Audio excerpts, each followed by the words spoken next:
This is the pier for the Polarex. Most of its weight is in this very solid base. You might have seen the pictures from the scope pickup, which showed us using an engine hoist getting it off the ground. The stem of the pier, or the support, is made of probably 3mm, I think, steel plate, and has this shelf at the top and a bizarre letterbox looking thing.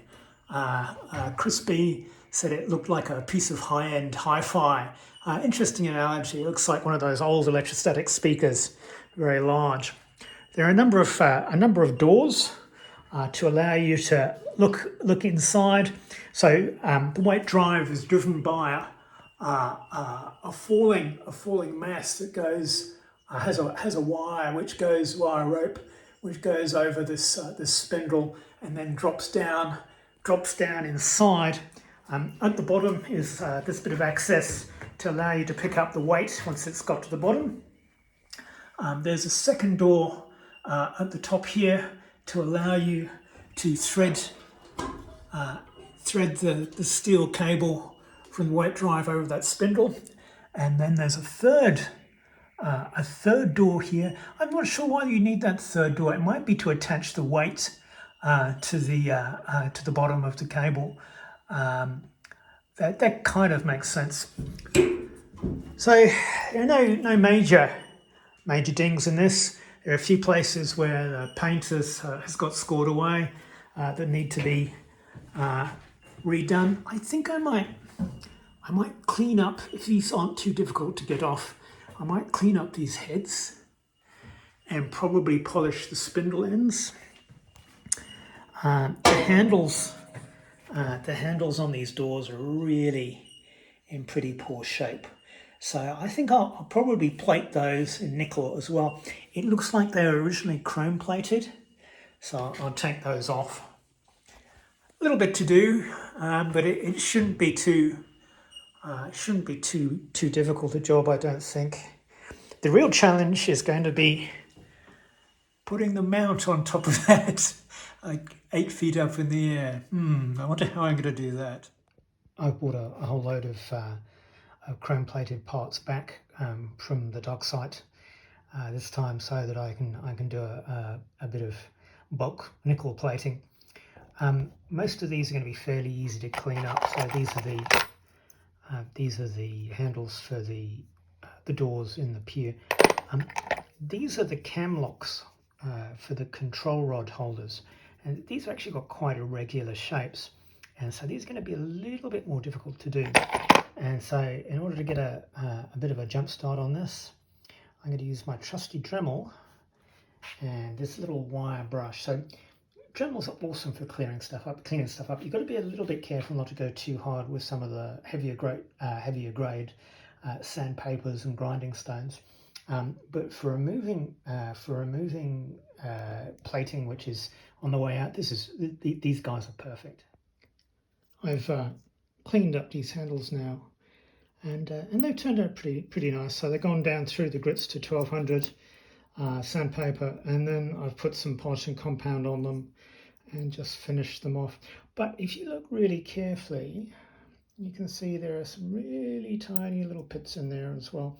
So it's going to be quite interesting to see whether the plating process is actually going to flatten those out and remove them. I'm not too worried about corrosion because they're about to be pickled and in muriatic pool acid, and so that'll clean out those little pits.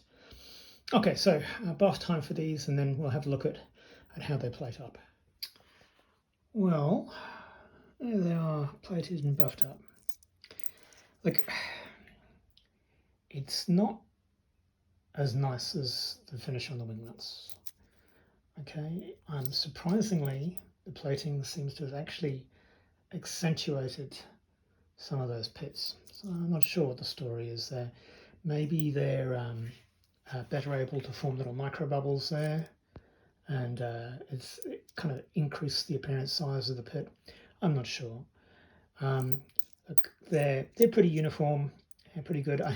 I'm sounding disappointed. I think it's okay. I wouldn't just go as far as say I'm disappointed, but Yeah, they're plated, they're protected. That's the main thing, and I'll reinstall them as part of the restoration of the pier, which I'll show you. To finish this video off, I thought I'd just do a comparison of some of the different substrates that I've been plating onto and compare it with the original chrome plating.